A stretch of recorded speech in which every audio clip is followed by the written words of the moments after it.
So when I was younger, I was very much into like self-development, self-improvement, self-growth, overcoming a bit, your emotions, your imperfections, let's say, as a human, and just kind of like always be better, optimize more your own potential and capacity just to evolve and strengthen and be this kind of really optimal human being. And now that I'm more basically in my 30s, I've really seen a change where I've softened and seen that I'm not drawn to this sort of energy anymore, which I find much more sort of maybe masculine and also just a little bit inhuman. Although all this work served me tremendously, and if you personally feel called towards these themes, then that's beautiful. Every person is unique and we all have our different seasons in life and reasons why we feel drawn to certain things. But like I said, in my current journey now at 33 years old, as a woman, as a sensitive woman who's always felt a lot and who's very artistic and creative and also, easily irritated and just in her emotions sometimes, I am more interested now in embodiment and actually feeling my feelings to an extent and to just let them move through and find ways to connect to my body, to connect to my art, feel all this as a whole. And I feel that's much more of a devotional path, that's much more of a feminine path.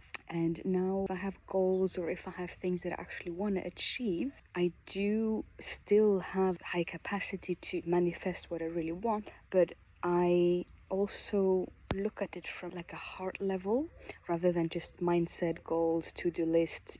This is what I want to achieve and this is kind of like the key points that I'm gonna like cross off the list and stuff like that. Like I do it much more from a heart level, sort of witch magical mindset. So I sit down in devotion, I think about these things with my heart, and I'm like, oh, why do I want to do this? Okay, this is a very, very, very strong intention, and I sort of really enjoy the process of creating and doing what it is that I'm doing. I'll just give you an example. Like I do genuinely want to lose weight, and I do want to just take overall better care of sometimes how I eat and just my mindset, move my body more, wake up earlier, just be more connected overall to my fitness and wellness.